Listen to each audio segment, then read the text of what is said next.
Jain academy of scholars के इस session में आप सभी का अभिनंदन। आज हमारी चर्चा का विषय है सिद्ध और संसारी आत्मा में भिन्नता और समानता।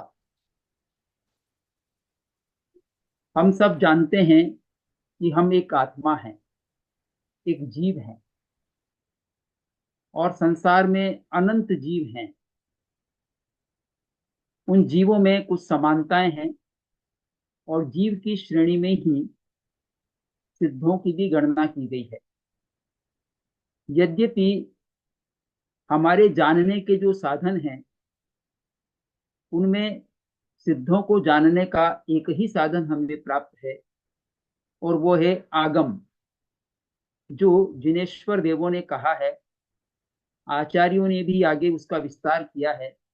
उस आगम के आधार पर हम सिद्ध जीवों को जानते हैं। हमने अपने चर्म चक्षुओं से सिद्धों को नहीं देखा, मुक्त जीवों को नहीं देखा, किंतु इस संसार में ही भिन्न भिन्न प्राणियों में भिन्न भिन्न योग्यताओं को देखा है। अनेक प्रकार के प्राणी इस संसार में हैं, एकेंद्रिय से लेकर पंचेंद्रिय तक। और कुछ प्राणी जिनका आगम में विवेचन मिलता है उनको भी हमने प्राय नहीं देखा है, देवों को और नरक के जीवों को। किंतु तिर्यंच और मनुष्य के जो जीव हैं उनमें से अनेकों को देखा है। फिर भी ऐसे अनंत जीव हैं जिनके बारे में हम जानते नहीं है, पर आगमों में उनका विवेचन है। जो सूक्ष्म जीव हैं, विज्ञान भी उनकी शोध कर सकता है, खोज कर सकता है। जीव मात्र में कुछ समानताएं होती हैं। वो समानताएं एकेंद्रिय से लेकर पंचेंद्रिय तक के जीवों में भी है और सिद्ध जीवों में भी है। पर संसारी जीवों में ही हमें अनेक भेद प्राप्त होते हैं। इंद्रियगत भेद है, कोई एक ही इंद्रिय वाला है, कोई दो इंद्रिय वाला है, कोई पांच इंद्रिय वाला है। इस तरह से भिन्न भिन्न इंद्रियों वाले जीव हमको दिखाई पड़ते हैं। ज्ञान के आधार पर भी उनमें भेद है, क्रिया के आधार पर भी उनमें भेद है। हर जीव अपने आप में विशिष्ट है। बल्कि विज्ञान भी यह स्वीकार करता है कि अपने आप में हर एंटिटी भिन्न भिन्न होती है, उसमें समानताएं होती हुई भी वह विशिष्ट भी होती है। और जैन दर्शन भी ये स्वीकार करता है कि प्रत्येक पदार्थ सामान्य विशेषात्मक होता है। सामान्य विशेषात्मक का अर्थ है कि उसमें समानता भी होती है और विशेषता भी होती है। यहाँ सामान्य शब्द समानता का भाव है। अनेकों में जो समानता पाई जाती है, जैसे अनेक गायों में गोत्र सामान्य होता है, उसके आधार पर हम सबको गाय कहते हैं। अनेक मनुष्य में समानता होती है, उसके आधार पर हम उनको मनुष्य कहते हैं। ऐसे ही अनेक जीवों में कुछ समानता होती है, इसके आधार पर हम उनको जीव कहते हैं या आत्मा कहते हैं। लेकिन उनमें विशेषता भी होती है, उसके आधार पर हम उनको भिन्न भिन्न भी बतलाते हैं। जैसे मनुष्यों में ही अनेक देशों के आधार पर हम उनका भेद करते हैं कि अमेरिकी है, ये जापानी है, ये उत्तरी कोरियाई है, दक्षिण कोरियाई है, या ये श्रीलंका का है, ये भारत का है, भारतीय है, या अंग्रेज है, फ्रेंच है, जर्मन है। इस तरह से हम उनमें भेद करते हैं, उनकी आकृति के आधार पर भी भेद करते हैं। तो इसी तरह से हर जीव में समानता भी है और भिन्नता भी है। तो संसारी और सिद्ध जीवों में भिन्नताएं तो अनेक हैं, पर कुछ समानताएं भी हैं। पहले हम भिन्नता की चर्चा कर लें, उसके बाद समानता की चर्चा करें। संसारी और सिद्ध जीव, संसारी जीवों को हम जानते हैं, बहुत से जीवों को जानते हैं, फिर भी अनंत जीवों को नहीं जानते हैं। और सिद्ध जीवों को हम जानते नहीं है, लेकिन आगम के आधार पर और कुछ हमारे ज्ञान के आधार पर हम अनुमान कर लेते हैं कि सिद्ध जीव होना संभव है।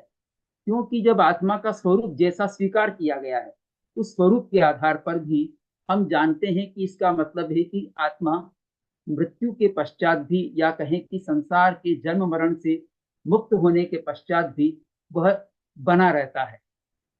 और इसी कारण से हम मुक्त आत्मा का कॉन्सेप्ट, अवधारणा अपने ज्ञान के आधार पर भी बुद्धि से स्वीकार कर लेते हैं। आत्मा को लेकर भारतीय परंपरा में अनेक प्रकार के विचार रहे। एक दर्शन जो चार्वाक दर्शन के नाम से जाना जाता है, लोकायत भी उसका दूसरा नाम है, वह आत्मा को ऐसा स्वतंत्र अस्तित्व वाला द्रव्य नहीं मानता। वह चार भूतों से उत्पन्न द्रव्य मानता है। पृथ्वी, जल, अग्नि और वायु से उत्पन्न होता है आत्मा। चेतना उसमें उत्पन्न हो जाती है। उसी प्रकार से जैसे कि मादक द्रव्यों से मिलकर उनमें भले पृथक पृथक रूप से मादकता न हो, लेकिन मादकता उत्पन्न हो जाती है। उसी तरह से चार भूतों से या पांच भूतों से चेतना की उत्पत्ति हो जाती है, ऐसा चार्वाक दर्शन स्वीकार करता है। और उसके साथ ये मानता है कि चेतना तब तक बनी रहती है जब तक शरीर है। जब मृत्यु होती है तो वो चेतना भी समाप्त हो जाती है शरीर के साथ। पर अन्य जितने दर्शन हैं जिनको आस्तिक दर्शन की श्रेणी में हम लेते हैं, जैन और बौद्ध सहित भी उसको हम स्वीकार कर सकते हैं, वो सभी चेतना को बाद में भी मानते हैं। मृत्यु के पश्चात भी चेतना बनी रहती है, चेतना समाप्त नहीं होती। यद्यपि बौद्ध दर्शन आत्मवादी दर्शन नहीं माना जाता, उसे अनात्मवादी दर्शन कहते हैं, कि वह आत्मा को स्वीकार नहीं करता। कैसी आत्मा को स्वीकार नहीं करता? कि जो आत्मा नित्य होती है, सदैव बनी रहती है, ऐसी आत्मा को बौद्ध दर्शन नहीं मानता। किंतु वह विज्ञान नाम का एक, या ज्ञान या विज्ञान नाम का एक ऐसा तत्व स्वीकार करता है जिसकी संतति निरंतर चलती रहती है। यानी एक विज्ञान दूसरे विज्ञान को उत्पन्न करता जाता है और वह संतति उसकी निरंतर प्रवाही रहती है।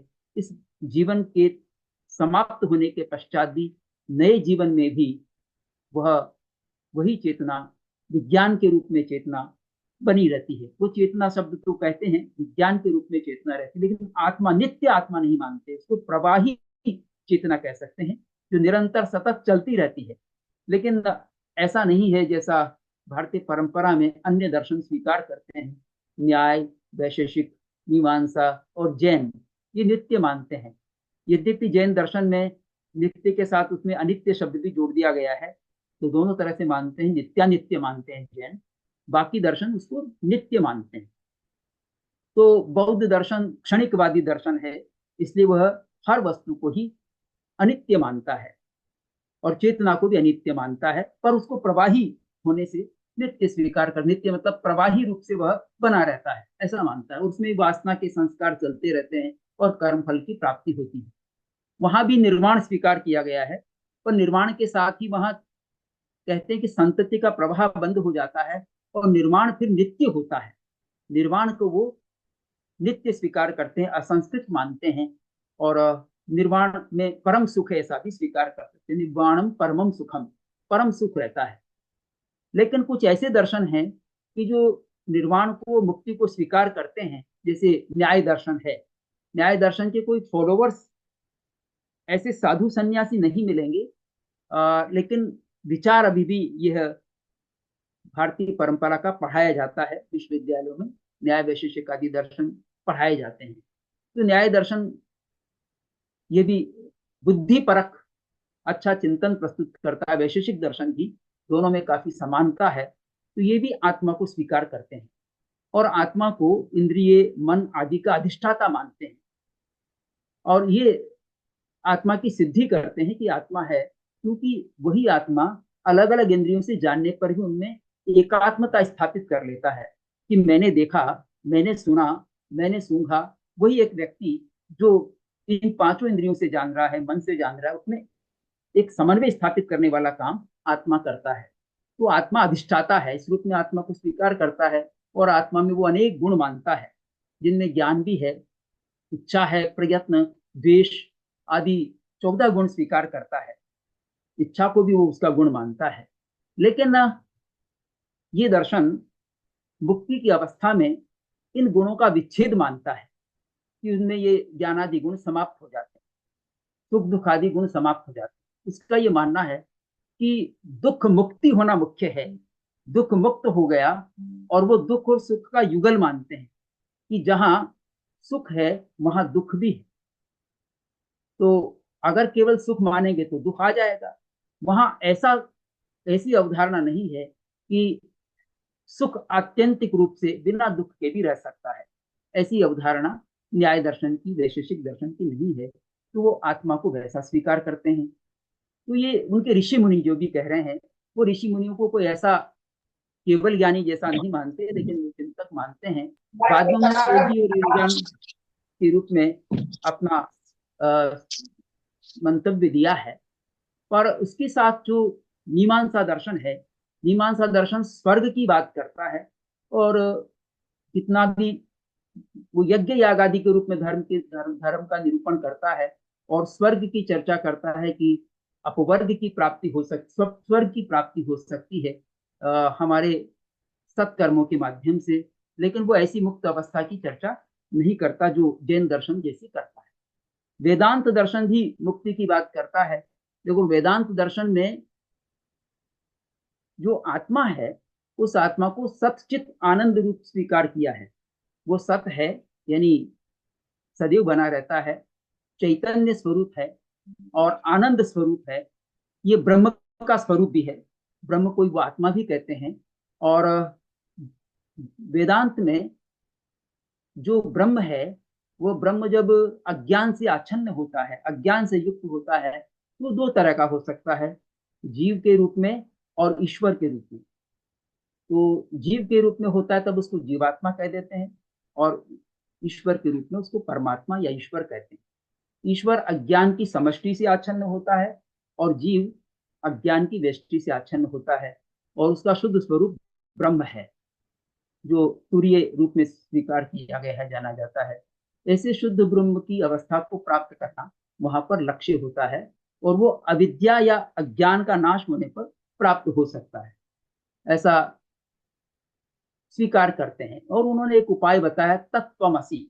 जब हम शुद्धता की बात करेंगे तो उसमें ये सूत्र काम आएगा कि तुम भी वही ब्रह्म स्वरूप हो, ऐसा जीव को उपदेश दिया गया है कि तुम्हारे में और उस ब्रह्म में कोई अंतर नहीं है, तुम भी उसके स्वरूप वाले हो। ऐसे ही हमारे यहाँ पर उन सिद्ध जीवों के समान संसारी जीवों को कहा है कि तुम भी उन सिद्ध जैसे ही हो, सिद्धों में और तुम्हारे में कोई भेद नहीं है, कोई अंतर नहीं है। और एक प्रकार से उनमें एक सामर्थ्य जगाया गया है कि तुम भी वो बन सकते हो जैसा सिद्ध ने प्राप्त किया है, शुद्ध आत्मा की अवस्था को तुम भी प्राप्त कर सकते हो, ऐसा विश्वास दिलाया गया है हमारे आगमों में और समय सार आदि ग्रंथों में।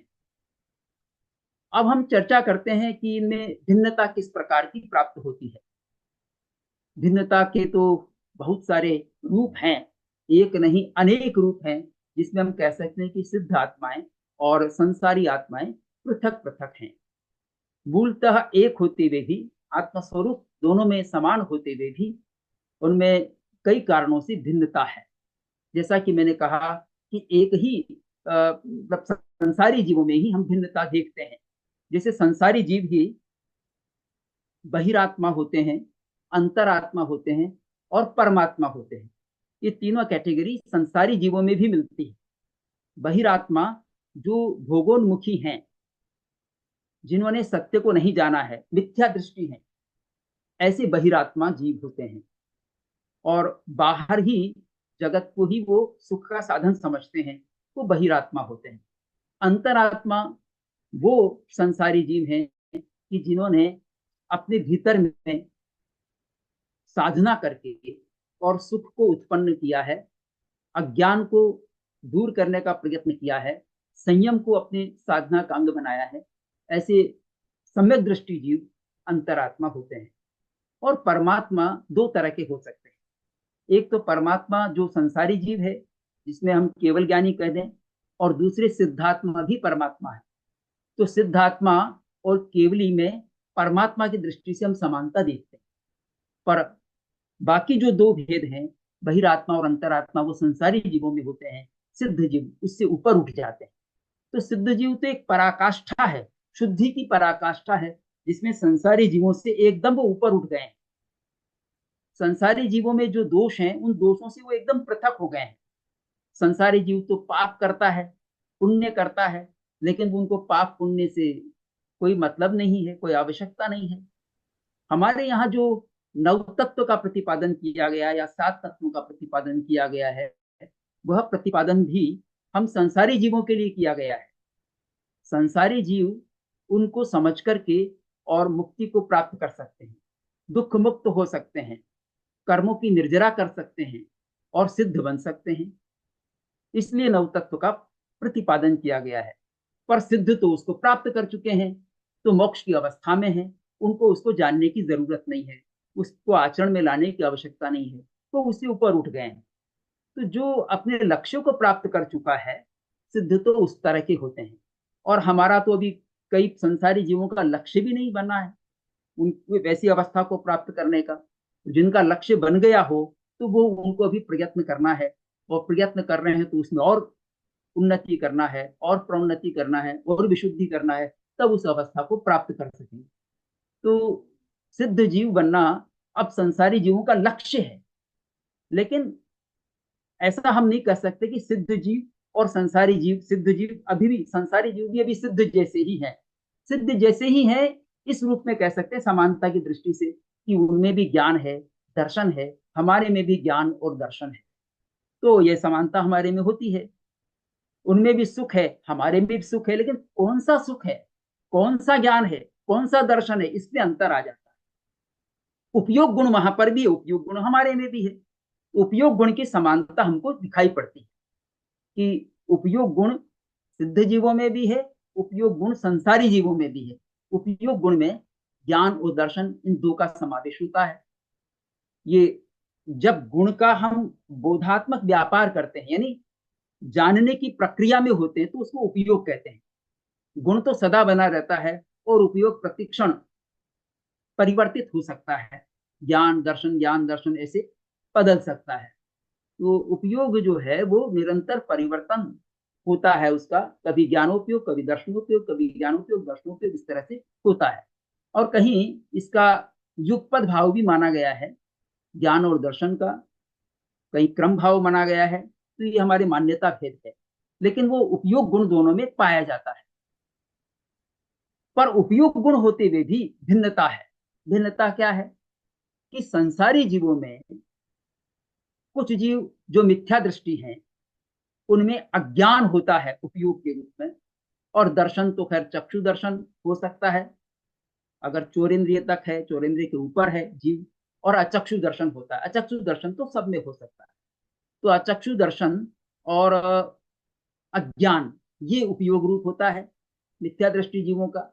जबकि जो सिद्ध जीव हैं, उनके केवल ज्ञान, केवल दर्शन, ये उपयोग में चलते हैं, केवल ज्ञान केवल दर्शन रहते हैं। तो वहां भी भेद हो जाता है, समानता होते भी भिन्नता है।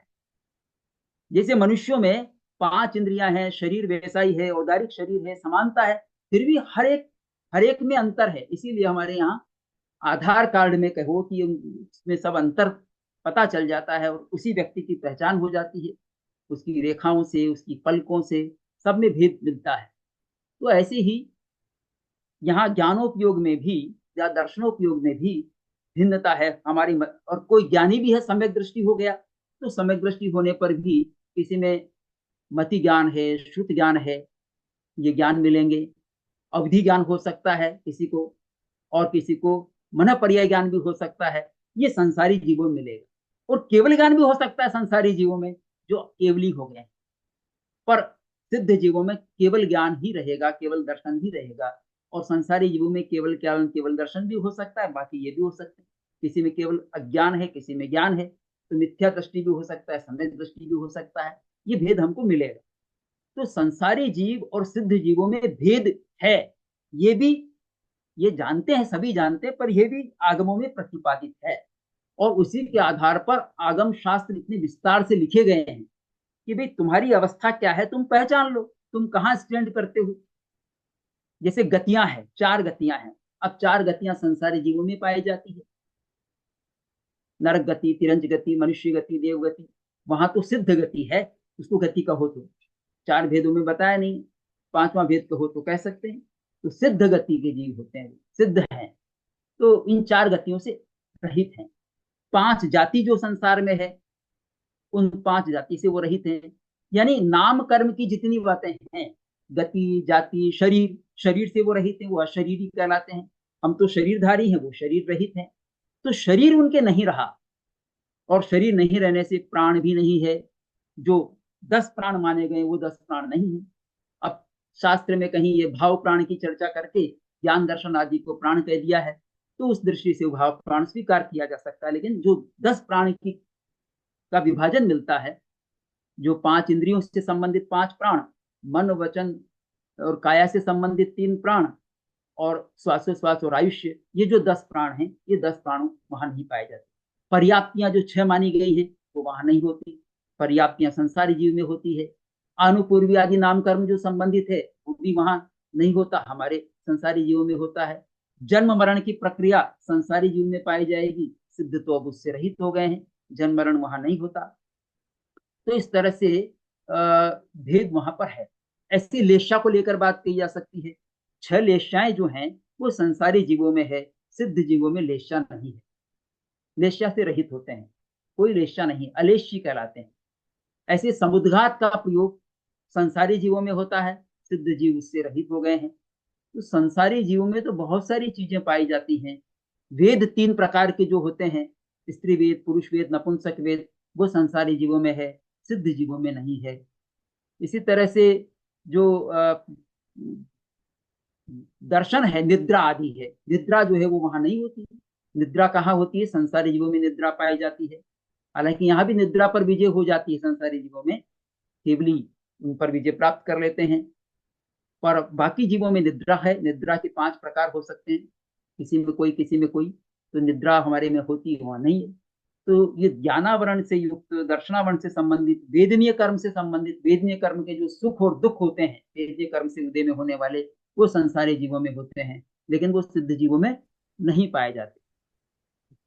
मोहनीय कर्म से संबंधित बात करें तो मोहनीय कर्म से जो मिथ्या दर्शन है, और वो संसारी जीवों में है लेकिन सिद्ध जीवों में नहीं है। मिश्र दर्शन है, मिश्र दृष्टि होना है, वो संसारी जीव हो सकते हैं लेकिन सिद्ध जीव नहीं होते। सम्यक दर्शन में एक सम्यक दर्शन वहां पाया जाता है, क्षयिक सम्यक दर्शन सिद्धों में। लेकिन संसारी जीवों में औपशमिक भी हो सकता है, क्षयिक भी हो सकता है, क्षयिक समिक भी हो सकता है, वेदक भी हो सकता है, और भी जो भेद माने गए हैं वो हो सकते हैं। वहां केवल क्षयिक सम्यक दर्शन होता है। तो इस तरह से चारित्र जो है, चारित्र की दृष्टि से बात करें तो वहां चारित्र इस तरह का नहीं होता, चारित्र से मुक्त हो जाते हैं। उसमें कोई मानते हैं नहीं मानते हैं, पर यथाख्यात चारित्र तक केवली में तो होता है। और बाकी चारित्र भी हो सकते हैं संयमी जीवों में, वहां नहीं होता। अब संयम की जो बात होती है, तो संयम भी संसारी जीव, संयमी और असंयमी 2 प्रकार के हम कह सकते हैं। संसारी जीव असंयमी भी होते हैं, संयमी भी होते हैं, लेकिन सिद्ध जीव इन दोनों से ऊपर उठ जाते हैं। संयम और असंयम की आवश्यकता नहीं रहती, क्योंकि वो अब वो सब मुक्ति की अवस्था में चले गए। संयम तो मुक्ति प्राप्त करने का साधन है, और असंयम संसार में भ्रमण करने का साधन है। जिसको संसार में भ्रमण करना है वो असंयम में रहता है, और जो मुक्त होना चाहता है वो संयम में आ जाए। तो आगमों ने संयम का उपदेश दिया कि भाई आप भी वैसे बन सकते हो, सिद्ध जीव जैसे सिद्ध मुक्ति को प्राप्त कर सकते हो। ये एक आदर्श प्रस्तुत किया गया हमारे सामने। तो संयम की बात वहां है। ऐसे ही आयुष्य कर्म जो है वो संसारी जीवों में होता है, यानी हम नरक आयु, तिरंच आयु, मनुष्य आयु, देवायु आदि में आदि का अनुभव करते हैं, वो उससे रहित हो जाते हैं। किसी प्रकार का उनको जन्म मरण है ही नहीं, तो फिर ये नहीं होगा। नाम कर्म से संबंधित सारी चीजें उनमें नहीं होती है। गोत्र कर्म, उच्च गोत्र नीच गोत्र वहां नहीं होता है। और अंतराय कर्म से भी हमारे है, जो हमारी शक्ति को बाधित करता है, दान लाभ भोग भोग वीर्य को बाधित करता है, वो उससे रहित हो जाते हैं। वहां वीर्य है, अनंत वीर्य है, लेकिन उसकी आवश्यकता नहीं पड़ती। इसलिए आचार्य ने उसको अकरण वीर्य कह दिया है, कि वो क्रियान्वित करने की आवश्यकता नहीं पड़ती, पर इस हाँ। वीर्य की आवश्यकता पड़ती है संसारी वीर्य। अच्छा, वेदनीय कर्म को एक बात कहना चाहूंगा, कि जो परमात्मा संसार में हो जाते हैं, यानी केवली हो जाते हैं, केवली भी सुख दुख का वेदन करते हैं। उनको भी असाता हो सकती है, दुख का वेदन हो सकता है, साता का भी हो सकता है, असाता का भी हो सकता है। यद्यपि मोह कर्म से रहित हो गए हैं, पर शारीरिक वेदना उनको हो सकती है। तो असाता का वेदन उनको हो सकता है, साता असाता का। लेकिन संसारी सिद्ध जीव जो है उस दोनों से रहित हो जाते हैं। अव्याबाद सुख वहां पर होता है। अव्याबाध सुख सिद्धों में होता है, और शेष संसारी जीवों में अव्याबाध यानी बिना बाधा रहित सुख नहीं होता। हमारे सुख का अनुभव होता है, फिर दुख आ जाता है, सुख दुख का क्रम चलता रहता है। संसारी जीवों में तो सुख दुख से रहित की अवस्था, पूर्ण कहें कि अव्याबाद सुख की अवस्था, अनंत सुख भी कह देते हैं उसको, जिसका अंत नहीं होता, तो अनंत सुख कहें, अव्याबाद सुख कहें, ऐसा सुख सिद्ध जीवों को प्राप्त होता है। और हमारा संस्थान है, आकार है। अब देखिए आत्मा का स्वरूप क्या है, जीव का स्वरूप क्या है। अब आत्मा और जीव शब्द का दोनों का हम समानार्थक भी प्रयोग करते हैं और थोड़ा भेद से भी प्रयोग करते हैं। आगमों में और तत्वार सूत्र में जीव को ही दो तरह का बता दिया है। जीव संसारिणो मुक्ताश्च, संसारी और मुक्त दो प्रकार के होते हैं जीव। और आत्मा को भगवती सूत्र में 8 प्रकार का भी बताया है। द्रव्यात्मा, कषायात्मा, योगात्मा, उपयोगात्मा, ज्ञानात्मा, दर्शनात्मा, चारित्रात्मा, वीर्यात्मा, ऐसे आत्मा के भेद बतला दिए हैं। द्रव्य आत्मा, आत्मा से सभी द्रव्य आत्मा है। सिद्धों भी आत्मा द्रव्य से है, द्रव्य से आत्मा ही है। द्रव्य से आत्मा तो सभी जीवों की होती है, पर जो कषाय युक्त है उसको कषाय आत्मा कह दिया, ये कषाय युक्त है। यानी अभी क्रोध मान माया लोभ जिसके मौजूद है वो कषाय आत्मा है। जिनके योग है, मन वचन का योग है, वो योगात्मा है। अब सिद्ध जीव योग से रहित होते हैं, वो अयोगी होते हैं, और संसारी जीव योग युक्त होते हैं। अयोगी अवस्था संसार में 14वें गुण स्थान में रहती है थोड़ी सी देर के लिए, फिर वो मुक्त हो जाते हैं। बाकी संसार में 13वें गुण स्थान तक तो योग रहता ही है। तो योगात्मा। उपयोग आत्मा है, तो उपयोग आत्मा तो ज्ञान दर्शन और अज्ञान इन तीनों से युक्त आत्मा, इनमें से किसी से भी युक्त आत्मा उपयोग आत्मा कहलाती है। और ज्ञान आत्मा, केवल ज्ञान, मात्र ज्ञान के आधार पर भी हम ज्ञानात्मा कह सकते हैं, दर्शन के आधार पर दर्शनात्मा, चारित्रात्मा चारित्र के पालन के आधार पर, और वीर आत्मा, ऐसे यहाँ पर कथन हुआ है। तो इस तरह से आत्मा का ये भी कथन किया। लेकिन आचार्य कुंद कुंद जैसे समय सार में निरूपण करते हैं, तो वहां आत्मा के शुद्ध स्वरूप का प्रतिपादन करने का वो उपक्रम करते हैं, संकल्प करते हैं। तो कहते हैं कि मैं एकत्व पृथक आत्मा का निरूपण करने का संकल्प करता हूँ। यानी एक तरह से पूरी तरह से पृथक आत्मा जो सिद्धात्मा है, उसका शुद्ध आत्मा है, वो शुद्ध आत्मा कहें, शुद्ध नए से प्रतिपादन कर रहे हैं कि आत्मा का शुद्ध स्वरूप क्या है, उसका प्रतिपादन करने का संकल्प करते हैं, और उसमें वो सफल भी होते हैं। और इसी आधार पर उसको आध्यात्मिक ग्रंथ माना जाता है। और जैसा समय सार में आत्मा का स्वरूप स्वीकार किया गया है, वैसा स्वरूप आचारांग सूत्र में भी स्वीकार किया गया है। ऐसे मोबाइल में बात हो जाती है। कुंदाचार्य कहते हैं कि जो आत्मा है वो अरसम अरूपम अगंधम, बताओ ना। रस से रूप से गंध से रहित होता है, वर्ण आदि से रहित होता है। आत्मा का शुद्ध स्वरूप वैसा है, और वैसा ही स्वरूप आचारांग सूत्र में भी मिलता है। आचारांग सूत्र में कहा है कि आत्मा न त्रिकोण है, न चतुष्कोण है, न वृत्ताकार का है, न परिमंडल आकार का है। कोई आकार उसका नहीं है, कोई वर्ण उसका नहीं है, न कृष्ण है, काला है, न नीला है, न पीला है, न हरा है, कोई किसी रंग का नहीं है। इसी तरह से न सुरभि गंध है, न दुर्भि गंध, गंध से इसी प्रकार से आत्मा वर्ण से रस से भी रहित है। वो किसी भी प्रकार का न कड़वा है, न मीठा है, न खट्टा है, किसी प्रकार के स्वाद से रहित है। और इसी तरह से वह स्पर्श से भी रहित है। तो वर्णादि जो 4 पुद्गल के गुण माने गए हैं, वो पुद्गल के गुणों से रहित होता है आत्मा का शुद्ध स्वरूप।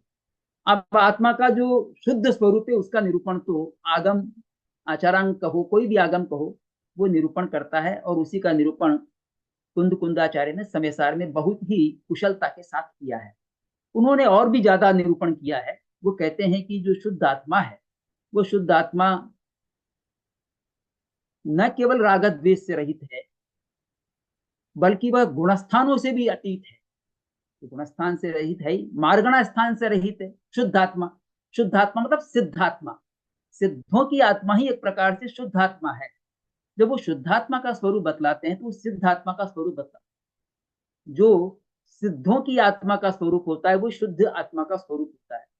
तो शुद्ध आत्मा का स्वरूप उन्होंने निरूपित किया है बहुत ही कुशलता के साथ में, कि वह, क्योंकि मार्गणा स्थान सिद्ध आत्मा में नहीं पाया जाता, तो यह शुद्ध आत्मा में भी मार्गणा स्थान नहीं होता। वेद कषाय आदि से उसका हम कथन नहीं करते, उससे इंद्रिय आदि से, काया आदि से वो रहित होता है, तो इनसे रहित होता है। इसी तरह से वो आ, चेतना युक्त होता है, तो चेतना युक्त तो दोनों ही आत्माएं होती हैं। तो ऐसे शुद्ध स्वरूप का निरूपण हमको गुणस्थान से रहित होता है। खास बात की 14 गुणस्थान संसारी आत्मा के ही होते हैं, तो गुणस्थान से रहित, शुद्ध आत्मा तो गुणस्थान से रहित होता है। तो ऐसे शुद्ध स्वरूप को उन्होंने प्रतिपादित किया है निश्चय से और शुद्ध नय से। लेकिन व्यवहार से वो भी कहते हैं कि व्यवहार से ये आत्मा कर्मों से युक्त है, आत्मा कर्मों से युक्त है। लेकिन कर्मों से युक्त होते हुए भी हमको देह मानकर नहीं चलना चाहिए कि शरीर ही आत्मा है, शरीर ही आत्मा है, ये जैन दर्शन प्रतिपादित नहीं करता। लेकिन कुंद कुंदाचार्य ने शरीर को आत्मा मानने वालों को व्यवहार नय से स्वीकार किया है, और जैन दर्शन में कोई भी ग्रंथ शरीर को आत्मा नहीं मानता है। हाँ, ये जरूर है कि शरीर युक्त होता है, कर्म युक्त होता है आत्मा, संसारी आत्मा कर्म युक्त होता है। कर्म युक्त होने से वो शरीरधारी भी होता है। अब उसमें दो शरीर तो सदैव रहते हैं, तेजस शरीर और कार्बन शरीर। उनसे रहित तो वो तभी होता है जब वो सिद्ध बन जाता है। सिद्ध नहीं बना तो तेजस कार्बन शरीर तो मृत्यु के पश्चात भी रहते हैं, जब ये यहाँ से गमन करता है दूसरे स्थान पर जन्म लेने के लिए तब भी रहता है। तो शरीर जो है वो बना रहता है, लेकिन शुद्ध आत्मा में वो शरीर नहीं रहता। तो शुद्ध आत्मा का जो स्वरूप कुंद कुंदाचार्य ने प्रतिपादित किया है वो निश्चित रूप से सिद्धात्मा का स्वरूप है। और वो ये स्वरूप इसलिए प्रतिपादित किया है कि भाई आपको इसमें जाना है। अभी उन्होंने ये भी ध्यान दिलाया कि कई बार हम स्तुति करते हैं, तीर्थंकरों की स्तुति करते हैं, तो तीर्थंकरों की स्तुति करते समय शरीर की स्तुति करने लग जाते हैं। तीर्थंकर शरीर ऐसा, उनके लक्षण कैसे, और बाहर का जो देवों द्वारा पूजनीयता आदि इनका वर्णन करने लग जाते हैं। तो बोलते हैं कि भाई ये जो स्तुति है, इस स्तुति से आत्मा के गुणों की स्तुति नहीं हुई, ये तो बाहरी स्तुति हुई। आत्म गुणों की स्तुति होनी चाहिए। और ऐसे शुद्ध आत्मा का स्वरूप समझोगे तो, और उस पर विश्वास करोगे तो आप उस पर चल पड़ोगे और उसको प्राप्त कर सकते। तो विश्वास दिलाना चाहते हैं कि जैसा सिद्धों का स्वरूप है, आत्मा का स्वरूप है, वैसा ही स्वरूप संसारी आत्मा का भी है। संसारी आत्मा को यह समझना चाहिए कि उसका शुद्ध स्वरूप तो यह है, वो भटक ना जाए कहीं, बाह्य स्तुतियों में न भटक जाए, या बाह्य देह आदि की और भोग आदि की वासनाओं में न भटक जाए। इसलिए वो आत्मा का शुद्ध स्वरूप बतलाते हुए कहते हैं कि आत्मा देह से पृथक है। और देह से पृथक सूत्र कृतांग भी कहता है, अन्नो जीवो अन्नम शरीरम, जीव पृथक है और शरीर पृथक है। शरीर और जीव एक नहीं है। और ये केवल जैन दर्शन नहीं कहता, अन्य दर्शन भी शरीर से जीव की पृथकता प्रतिपादित करते हैं। जैसे न्याय वैशेषिक आदि दर्शन है, वेदांत दर्शन है, वो भी प्रतिपादित करते हैं।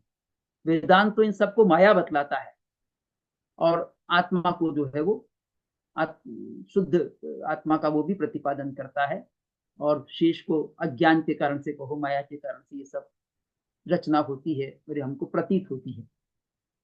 और जैन दर्शन भी, जैसे वो तत्वमसि वहां मैंने कहा ब्रह्म महावाक्य के रूप में, या अहम ब्रह्मास्मि में भी ब्रह्म हूं, ऐसा ही विश्वास दिलाने का कार्य हमारे आगम भी कर रहे हैं और समय सार आदि ग्रंथ भी कर रहे हैं कि मैं भी सिद्ध जैसा जीव हूं। तो ना, सिद्धा जैसो जीव है, जीव सोई सिद्ध होई, कर्म मेल का आतरा बूझे बिरला कोई। कर्म मेल का अंतर है। हम कर्म युक्त हैं, वो कर्म रहित है। अब हम कर्म रहित कैसे हो सकते हैं, उसके लिए सारी साधना निरूपित की गई है। सम्यक दर्शन, सम्यक ज्ञान, सम्यक चारित्र का प्रतिपादन भी उसके लिए किया गया है। सम्यक दर्शन, सम्यक ज्ञान, सम्यक चारित्र में आना, आचार्य कुंद कुंद उसको स्व समय में आना कहते हैं, और इससे भिन्न में जाना पर समय में जाना कहते हैं। पुद्गल आदि में दृष्टि रखना, ये पर समय की बात वो करते हैं। तो शुद्ध आत्मा और संसारी आत्मा आत्मा के स्तर पर तो समान है, उपयोग दोनों में है, लेकिन उपयोग की भिन्नता है, क्वालिटी की भिन्नता। उपयोग की समानता होती हुए भी उपयोग की क्वालिटी में अंतर है। एक का उपयोग, सिद्धात्मा का उपयोग केवल ज्ञान केवल दर्शनमय है, संसारी आत्मा का उपयोग अज्ञान युक्त भी हो सकता है और ज्ञान युक्त भी हो सकता है, मिथ्या दर्शन युक्त भी हो सकता है, नहीं सॉरी, चक्षु दर्शन रूप भी हो सकता है, और अवधि दर्शन वाला भी हो सकता है, लेकिन वहां केवल दर्शन वाला होता है, क्वालिटी का अंतर है। इसी तरह से वहां जो सुख है उसकी क्वालिटी का अंतर है। वहां जो सुख है वह अव्यावाद सुख है, जो कि साता वेदनीय कर्म से उत्पन्न के क्षय से पैदा नहीं हुआ, एक प्रकार से वो मोह कर्म के क्षय से पैदा हुआ है। मोह कर्म और शरीर के रहित होने से हुआ है। हमको जो साता असाता होता है वो अघाती कर्म, वो अघाती कर्म से भी रहित हो गए हैं, पर वहां अव्यावाद सुख है। और हमारे यहाँ जो सुख है वो साता वेदनीय से उदय होता है। हम पांच इंद्रियों से, मन से जो विषयों का सेवन करते हैं उससे हमको सुखानुभूति होती है कि ये अच्छा है, ये बुरा है, इससे मुझे सुख की अनुभूति हो रही है। इस प्रकार का अनुभव यहाँ पर होता है। हम्म। कुंद कुंदाचार्य के जो टीकाकार हैं, आचार्य अमृत चंद्र ने भी कहा है कि आत्म स्वभावम परभाव भिन्नम। आत्मा का स्वभाव कैसा है? परभाव से भिन्न है, परभाव में जाने से पृथक है। परभाव भिन्नम, पर में अपना भाव जाना, या पर पदार्थ से हमारी आत्म स्वभाव की भिन्नता माननी चाहिए। मेरा स्वभाव भिन्न है, पर पदार्थ का, अजीव का स्वरूप भिन्न है। तो अजीव कर्म भी अजीव माना जाता है। देखिए हमारे यहाँ दोनों परंपराएं, दिगंबर श्वेतांबर दोनों परंपराएं कर्म को रूपी मानते हैं। कर्म क्या है? रूपी पदार्थ है। 8 प्रकार के कर्म रूपी हैं, और लेशाएं रूपी हैं, द्रव्य लेशाएं रूपी है। इसी तरह से रूपी के जो भेद हैं उनमें कार्मण शरीर, मन वचन काया के योग ये भी रूपी हैं। मनोयोग, वचन योग, काय योग ये भी रूपी के अंतर्गत आते हैं। अब इनमें मन वचन जो है वो तो चौस्पर्शी में आते हैं, चतुस्पर्शी रूपी है, और काय योग वो जो है अष्टस्पर्शी रूपी होता है। यानी जीव और अजीव के साथ मिलकर जो पर्याय बन रही हैं वो भी रूपी की कैटेगरी में है। जैसे 18 पाप हैं। अब 18 पाप क्या है? वो अजीव तो पाप नहीं कर सकता, करता तो जीव ही है पाप, लेकिन जीव पाप करते हुए भी वो 18 पाप जो है, क्योंकि उसमें पुद्गल का योग का भी उसमें सम्मेलन है, पुद्गल का भी उसमें सम्मेलन है, तो इसलिए 18 पापों को हमारे यहाँ रूपी कहा है कि 18 पाप जो है वो रूपी होते हैं। और रूपी होते हैं वो चतुस्पर्शी होते हैं। 8 कर्म भी उसी प्रकार से होते हैं, चतुस्पर्शी। और मन वचन काया का योग, और जो पुद्गल है वो तो रूपी होता ही है। पुद्गल में जो सूक्ष्म पुद्गल है, सूक्ष्म पुद्गलास्तिकाय है, वो चतुस्पर्शी होता है, और जो बादर पुद्गलास्तिकाय वो अष्टस्पर्शी होता है। ऐसे ही जो चार बाकी के जो 5 द्रव्य हैं वो अरूपी होते हैं। 5 द्रव्य अरूपी हैं, तो वो अरूपी में जीव को भी अरूपी माना है। अब एक प्रश्न यह उठता है कि जीव रूपी है या अरूपी है? ये शास्त्र में चर्चा आती है कि अरूपी आत्मा कैसे कर्म से जुड़ जाता है या कैसे कर्मबद्ध है। जब हम पृथक मान रहे हैं कि शरीर अलग है, आत्मा अलग है, और राग द्वेष अलग है, आत्मा का स्वरूप भिन्न है। यद्यपि राग द्वेष आत्मा ही करता है, तो दूसरा नहीं करता है, बल्कि शरीर की रचना भी आत्मा से ही होती है, जीव से ही होती है शरीर की रचना। शरीर ही जीव को पैदा करता है, नहीं, जीव ही शरीर को पैदा करता है। कर्मयुक्त शरीर जो नाम कर्म से युक्त है वो शरीर को पैदा करता है जीव। तो जीव ही शरीर को रचता है, उसी से योग बनता है, और उसी से वीर्य होता है, उसी से प्रमाद आदि होते हैं, कषाय आदि होते हैं, ये सब प्रक्रिया चलती है। तो जीव जो है, वो शरीर की रचना में हम जो है वो अरूपी होते हुए भी, संज्ञाएं जो है अरूपी होती हैं, ज्ञान अरूपी होता है, दर्शन अरूपी होता है, ये अरूपी हैं। और मति ज्ञान के जो भेद हैं वो भी अरूपी होते हैं, अवग्रह आदि आदि, ये अरूपी होते हैं। तो अरूपी और रूपी कुछ जो जीव की विशेषताएं वो सारी अरूपी हैं, लेकिन जीव और कर्म के कारण से जो कुछ उत्पन्न होता है वो सब रूपी की कैटेगरी में है। पर 18 पापों से कोई विरत हो जाता है तो वो रूपी की कैटेगरी में आ जाएगा। 18 पापों से कोई विरत हो गया, 18 पाप नहीं कर रहा है, तो वो हो जाएगा अरूपी। और 18 पाप कर रहा है तो वो रूपी है। तो यानी पाप भी रूपी, यानी पाप आत्मा का स्वभाव नहीं है, पाप करना आत्मा का स्वभाव नहीं है, कर्म आत्मा का स्वभाव नहीं है, इसलिए इसको रूपी में लिया है। पर वो रूपी और अरूपी का ऐसा मिश्रण होने से कथनचित आत्मा को या जीव को रूपी भी कह दिया है, मूर्ति भी कह दिया है। ऐसा सर्वार सिद्धि में आचार्य पूज्यपाद देवनंदी ने समाधान दिया है कि चूंकि ये कर्म से युक्त है आत्मा, तो कर्म से युक्त होने के कारण से इसको कथनचित हम मूर्ति भी कह सकते हैं। और इसीलिए कर्म आदि वो करता है, राग द्वेष आदि पैदा करता है। तो राग द्वेष आदि तभी पैदा करता है जब उसको मूर्त मान लिया जाता है, वो कर्म से युक्त होता है, तब उसके आधार पर उपचार से मूर्त कह दिया है। वास्तविक रूप से मूर्त नहीं है, उपचार से कहा जा रहा है, औपचारिक रूप से है, औपचारिक रूप से मेला है, पर शुद्ध स्वरूप तो उसका फिर निखर करके आ सकता है। उसके शुद्ध स्वरूप में कोई विकार पैदा नहीं होता, आत्मा का शुद्ध स्वरूप जैसा का तैसा रहता है। लेकिन चूंकि वो कर्म से युक्त है, तो कर्म से युक्त होने के कारण से उसका बहुत प्रभाव पड़ता है कर्म का आत्मा पर। कर्म का प्रभाव पड़ने से उसका विकास पूरा नहीं होता और वह सिद्ध जैसा नहीं बन पाता, सिद्ध जैसा अनुभव नहीं कर पाता।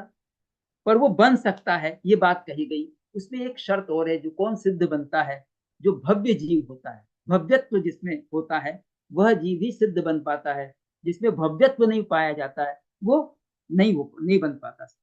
ऐसे ही पांच भावों का विवेचन मिलता है।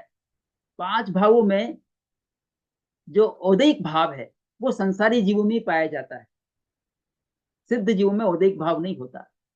औपशमिक भाव भी संसारी जीवों में होता है, सिद्ध जीवों में औपशमिक भाव नहीं होता। क्षायिक भाव सिद्धों में होता है, संसारी में भी हो सकता है क्षायिक भाव। और एक क्षायिक समिक भाव वो सिद्धों में नहीं होता, संसारी जीवों में होता है। तो संसारी और सिद्ध जीव, परिणामिक भाव है वो सिद्धों में भी रहता है, संसारी में भी रहता है। लेकिन परिणामिक भाव में जीवत्व भी होता है, अजीवत्व भी होता है, भव्यत्व भी होता है, अभव्यत्व भी हो सकता है। तो जो अभवी जीव है वो तो संसार में रहने वाले हैं, वो मुक्त नहीं होंगे। पर जिनमें भव्यत्व, भवी जो होते हैं जीव, वो सिद्ध बन सकते हैं।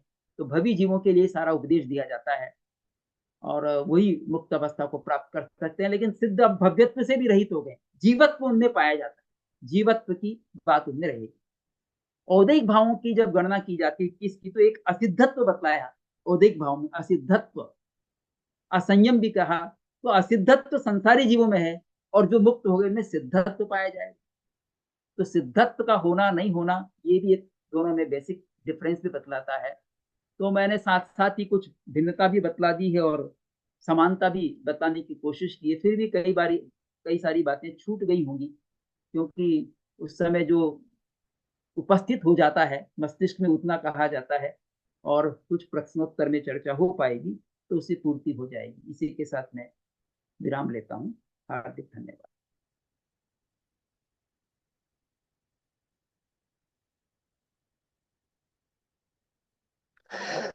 GC Jain from Jaipur. जी जी। धर्मचंद जी, आप पे हाँ साहब। बहुत ही बहुत